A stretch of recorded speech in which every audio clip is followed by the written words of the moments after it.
gel and to share responsibilities for that job. It also saves time because we are able to plan proactively and be able to know for this AC to be serviced, what do we require? So we already know what we require. So we are aware that there are a few parts inside there that we need to change when doing service. So we need to have them before we open this AC and start our servicing. Provides training material. It's also very important when we review JSAs that have been done before we look at procedures, SOPs that we use or that have been developed by companies, and also provides written processes. So we always document what we are going to do. There are also factors that we consider when prioritizing jobs that require analysis. So you find here at base, we don't do JSS for jobs that we do in workshops because there are procedures that are and people have gone through training. But the moment you step out of your work area, you have to do what? You do a JSA. Again, we look at jobs. So most of the time you find that those jobs that you do JSAs, they have potential hazards, and we look at accident frequency, things like how many times, how potentially an accident can happen, and if it happens, what do you think will happen? So the severity, the frequency and severity of hazard or accidents happening out of that task, and how much, what do you think will happen? So if somebody falls from height, what do you expect will happen? So there's a high possibility of death, multiple fractures, so we have to plan for that job. So also where people can be exposed to harmful gases or toxic gases that can kill, so jobs like confined spaces where we might have contaminants in the air, and also maybe sometimes we have deficiency in oxygen or other contaminants in that work area. New jobs, also, we need to plan for new jobs because we don't know that the hazards that come with that job. Again, when we modify jobs, same as new jobs, we have to analyze them to make sure that we are able to know what hazards that come with that job. For example, we have the HMU, hydraulic mining that we are doing. So we did training for everyone here, but we have every time to analyze the work areas that you are going to do when you are doing that hydraulic mining. And there are hazards that come with that job. So we have to be very careful. We have to ensure that we train people every time we analyze that the task, make sure that we identify all the hazards. Then we have infrequently performed tasks. These are jobs that we don't do every time, like working at height. They are normal jobs, and most of them we identify them as high-risk jobs. So these working at height, working over water, working in confined spaces, so all those are jobs that we don't do every time. So we need also to be able to analyze them and identify the hazards. Then we have framework for proper job safety analysis, and we have 6 steps. To complete a proper job safety analysis, you have to go through these 6 steps. So every step has its requirements and advantages, and we'll be able to look at them step by step. So step number 1 is to decide what job is to be analyzed. So this is very easy because you find the systems, or you'll be able to know you need to service an AC, or you get a work order requesting you to maybe to install a projector or to fix a door. Then the next thing that you do is to break that job into logical steps. So you might find that when you're breaking the job down, sometimes you find these are 2 jobs. So how do you identify that there are 2 jobs depending on your planning? on your steps. So if there are more than 10 steps, we always advise make sure that a single task doesn't exceed 10 steps. Then there are more, you can break them into 2 jobs. So breaking down the job into logical steps, also there are gaps that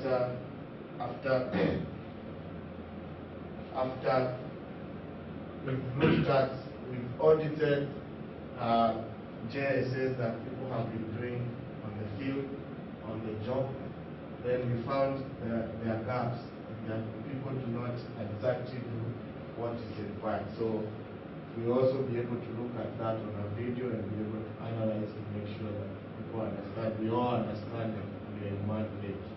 Then analyze each step separately, taking into account the who, what, and why. So analyzing your process is now looking at the possible hazards that are in that task or each step.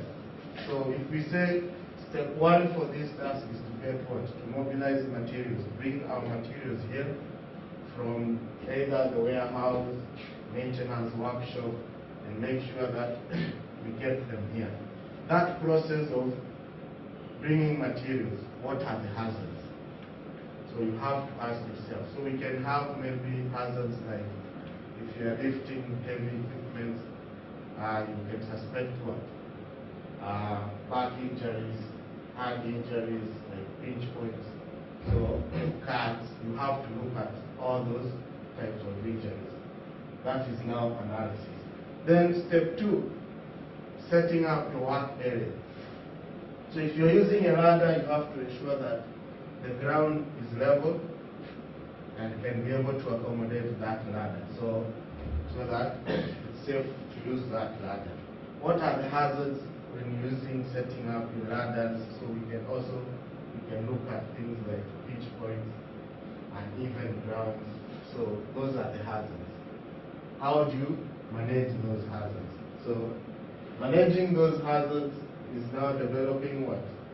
Control measures. After you've done your analysis, you've looked at a hazard and discrete it, the risks that come with that job. So you always look breaking down the job into logical steps. Then we have,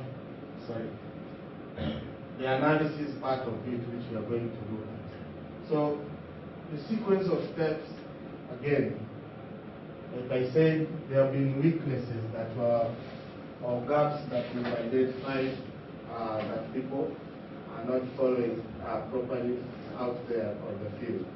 So these steps, and one of the major weaknesses, people not bringing in steps that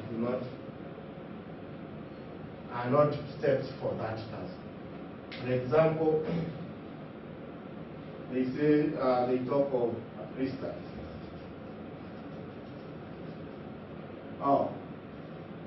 Number 2, acquiring a permit. So you find that this is not a step in doing that task. It's important, but it's not a step. Because in steps, you need to tell exactly what you're going to do on that equipment. These are important. They are very important. Doing a pre-start is very important. But when do you do your pre-start? And what is a pre-start? So you have to understand that also. So doing a pre-start, you review what you're going to do for that day. Is that true? Yeah. And what are we going to do for that day?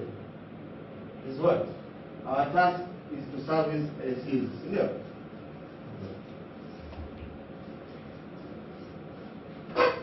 At the training center.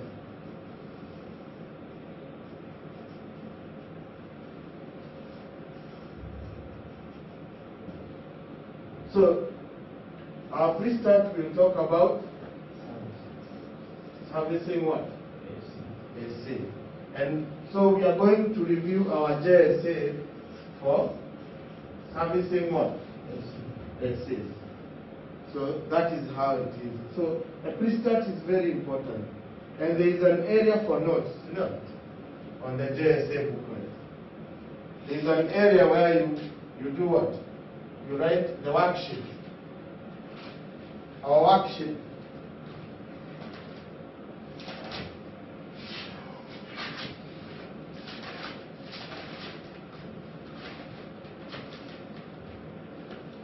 So our worksheet talks of what?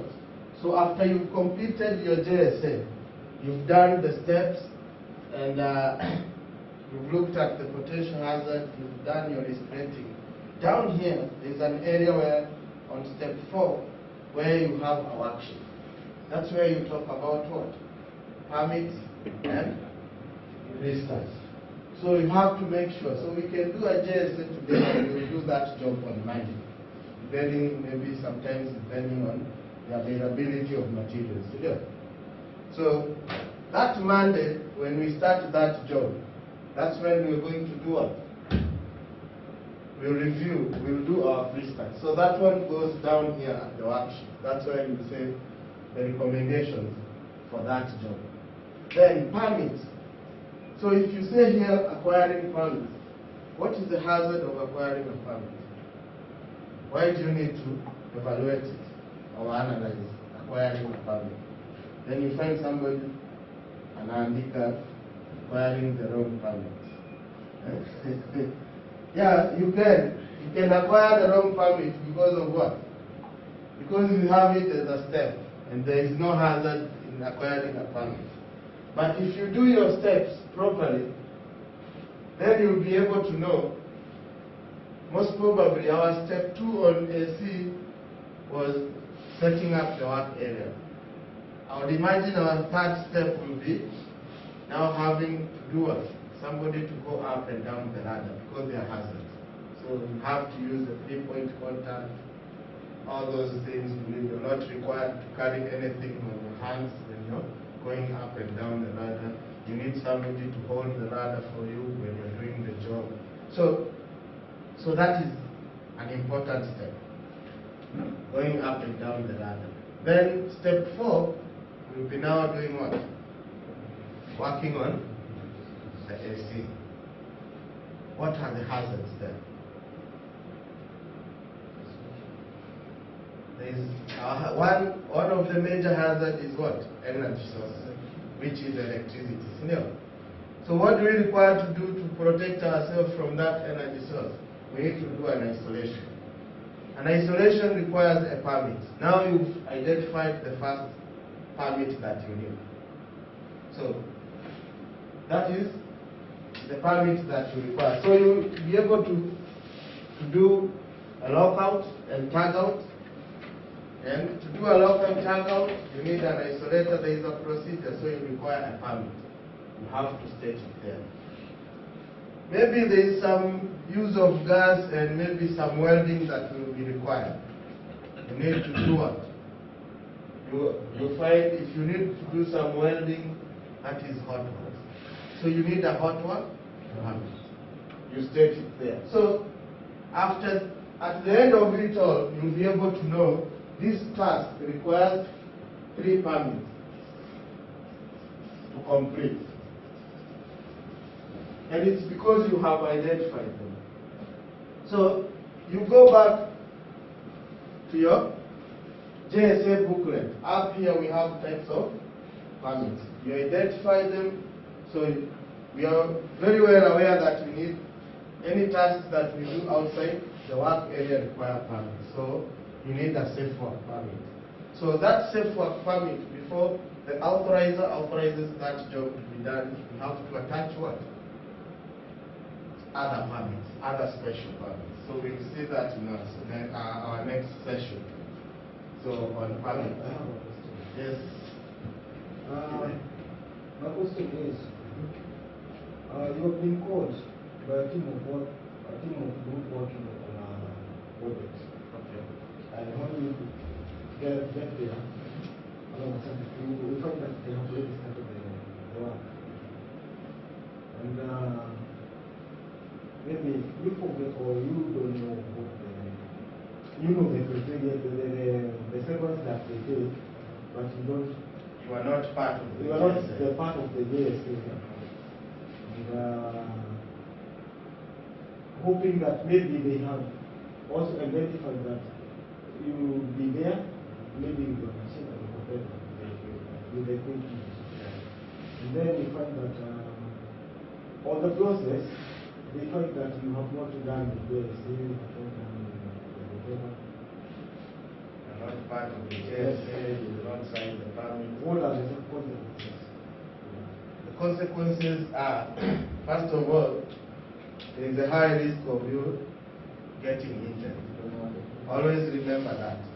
Before we think of maybe a safety officer passes by and looks at the JSA, he finds Kibe is not part of the JSA. The big risk is you getting injured because you don't have what? You don't have an idea. Remember we talked of the concept. We talked of the word concept.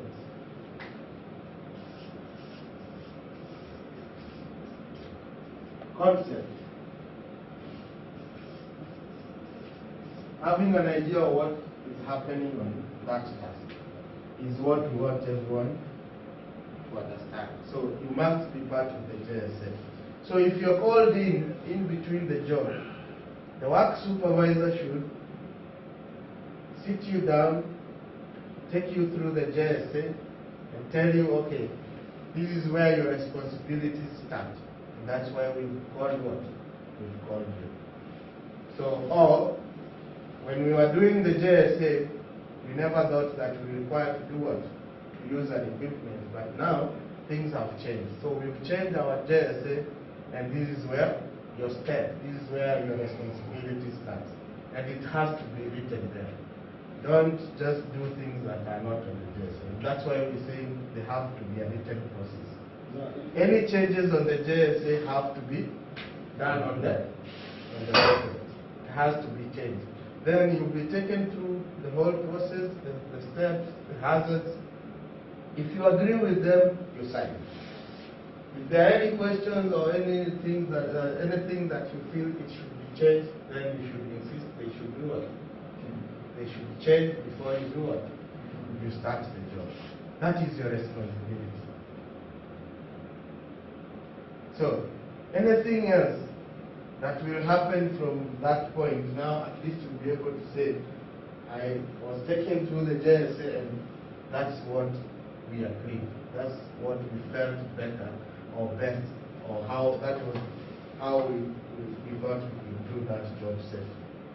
So, always ensure that. Let's not talk about what else will happen, you know. You've gone through the cardinal rules and you know what will happen. Yeah, we agree on that. Yeah. So let's make sure we are doing things the right way. So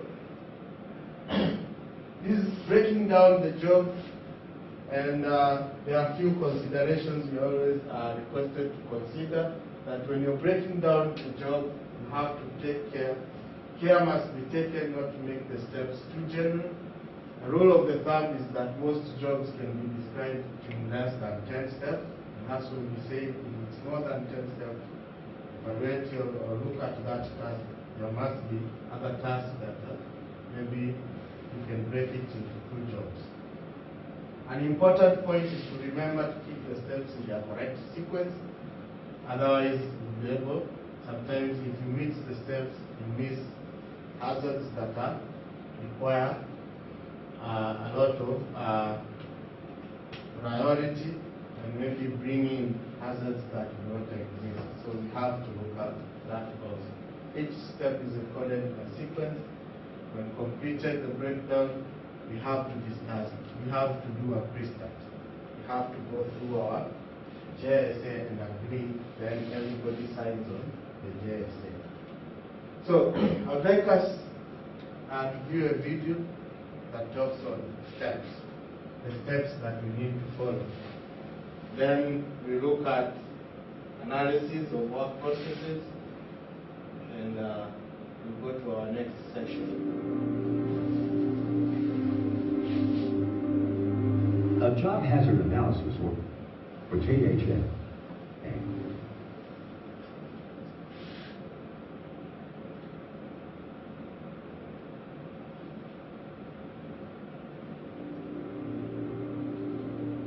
So a JHA is a job hazard analysis, the same thing. So you can either call it a job safety analysis or a job hazard analysis. It depends. It's the same thing. So you'll be able to see it.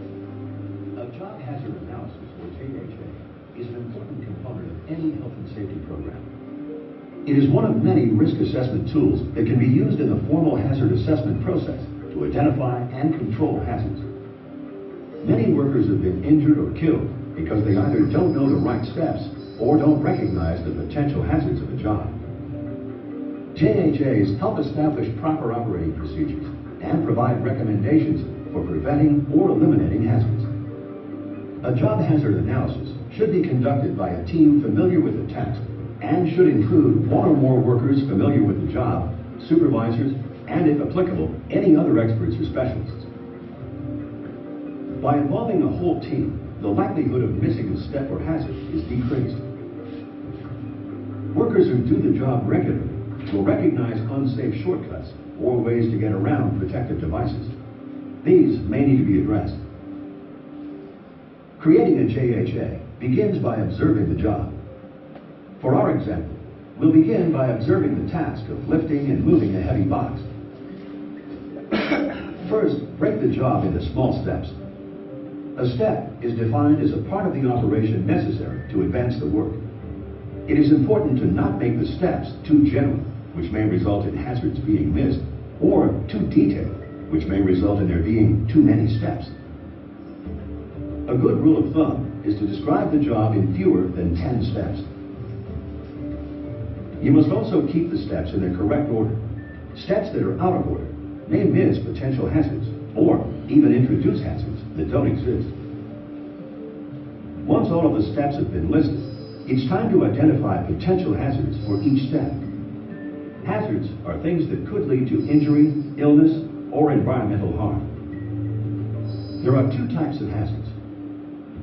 Health hazards can be physical, chemical, biological, or psychological, which may cause ill health effects to exposed workers. Safety hazards are substances, processes, actions, or conditions that may endanger the immediate safety of workers. Go through each step and identify what potential health or safety hazards exist within that step. Each step may have more than one hazard, so number each one with the step number. It is also important to assess the risk of each task and hazard. This can be done by showing the severity of the hazard and the probability of it occurring. Examples of this would be ranking each hazard on a scale of low to high, or 1 to 5. Finally, for each step, make recommendations on how each hazard can be mitigated or controlled. It's best to make these recommendations right away while you're still focused on the situation in the work environment. This way, you can see how the recommendation will work, or if it'll cause other problems. Start at the top of the hazard list, and then work your way down. When making recommendations, you should first try to eliminate the hazard, or substitute it with something less dangerous. If that's not possible, make recommendations to control the hazard. Hazard controls can include engineering controls, administrative controls, or PPE. Sometimes, all types of recommendations can be made. Explore as many alternative ways as possible. If the hazard can be controlled in several ways, each recommendation should be listed.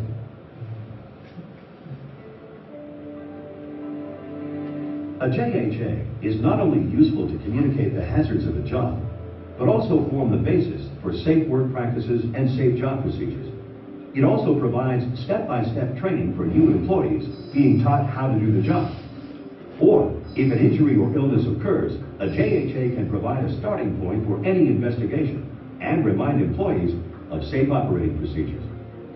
It is important to continually monitor tasks and confirm that control methods are implemented and effective. Conduct JHAs for each new task and review them at regular intervals or when a change in the task has occurred. When done regularly, Job hazard analysis will help keep your employees safe and reduce the chances of injury, illness, and environmental damage. Okay, so our video has just taken us through the requirements on how to do a job safety analysis, and we've gone through the benefits, and I think the video has just also clarified on the benefits. So the next step after coming up with the steps is analyzing, identifying the hazards, and then the other step is doing what? Doing your analysis, prioritizing. So you do your risk assessment on those hazards. So you look at hazards that have what? The likelihood to cause accidents and the severity of those accidents. If an accident happens, what do you think will happen? So those are the questions that we ask ourselves. So when doing an analysis of work processes, so remember to look at what? The risk, the likelihood, and the consequences. So you ask yourself, how likely is it that it's going to happen? How often? And how many do you think? So you look at the likelihood. How likely is it that it's going to happen? So on the likelihood side of our risk assessment, we look at, there are a few lines that we can ask: is it almost certain? Is it likely? Is it possible? Is it unlikely, or is it rare? So something can be rare, but be what? Catastrophic. So it can happen once, but it can kill. For example, if it's a lightning, here in Kuala it's very rare to have a lightning. But what do you think will happen if it does hit? It can kill people and even multiple number of people. So we look at it that way. We have the hazard of electricity. What do you think will happen if you come into contact with electricity? So you look at that likelihood. So then you're able to prioritize your hazards. So after you've done your priority and you've come up with a figure from your risk assessment, then the next thing that you do is to put controls. So when you're doing controls, we're told that there are several ways of controlling hazards, and one of the ways of controlling hazards is through elimination. And this is the most favorable. Elimination, then the next one is substitution. But you'll find in most processes, elimination and substitution, we are not able to use them. Because, for example, if we need to use a drill, if we need to use a grinder comes with its own what? Hazards. Yeah. It has its hazards. So what do? And we have to use it. And we substitute it. It's not possible. So we have to do what? To use that grinder. So what are we going to do to make sure that we use this, we still use the grinder, and we do what? We finish the job, and we finish the job safely. Then we look at other controls.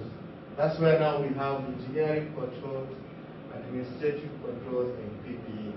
So you find that in, like using a grinder, you can use engineering controls where we install guards, make sure that that grinder has a guard, that you're safe. You can install screens that will protect sparks from going somewhere we can have, because that grinder comes in with several hazards. So then you need to understand how to use it. That's where now administrative controls comes in. So because we need to understand the manuals, we have to be trained on how to use that grinder. We have to know what can happen, what size of the brake that you require to fit on that grinder so that it's safe to use. So that's where administrative control comes in. Then we have PPE. We call it our last line of defense. So we use PPE now to protect ourselves from maybe sparks, light. So you need maybe a face shield, you need to use an overall and leggings when doing the job, just to make sure that that job is safe. So those are the control measures. So from our video, as you can see, they are using the three controls. The three controls. So you find one task, like I said, using a grinder, you can use engineering controls, administrative controls, and what? In PPE. After you use those controls, then you know your job is safe. So the next step will be just to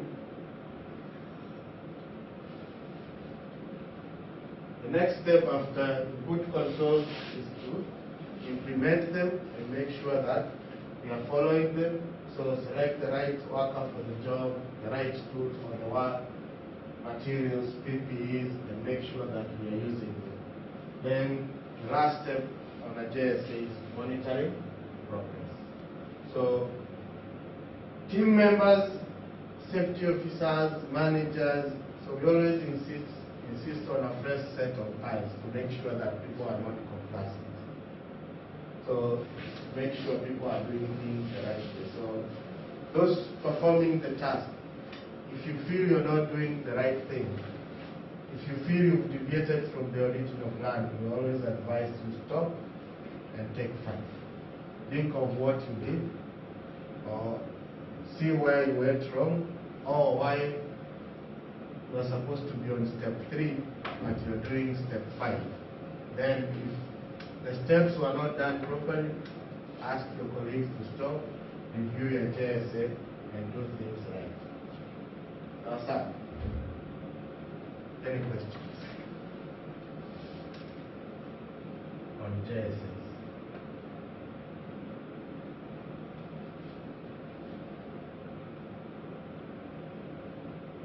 So, our main task after this training is to ensure that what we are doing, tomorrow we have a shutdown. And I know people have, David has some JSAs done. Make sure when you go back, the JSAs have been done properly. And come around also to make sure that things are being done properly. Managers are aware of this training, and that's why they're insisting everyone has to come here, and we have to go through them. Because, like I say, you find weaknesses, people are becoming complacent in their work areas. People don't want to rate a hazard. For example, there was somebody who had put, you identify a hazard, then you give it a H15 on your wristband. What is a H15 on your wristband?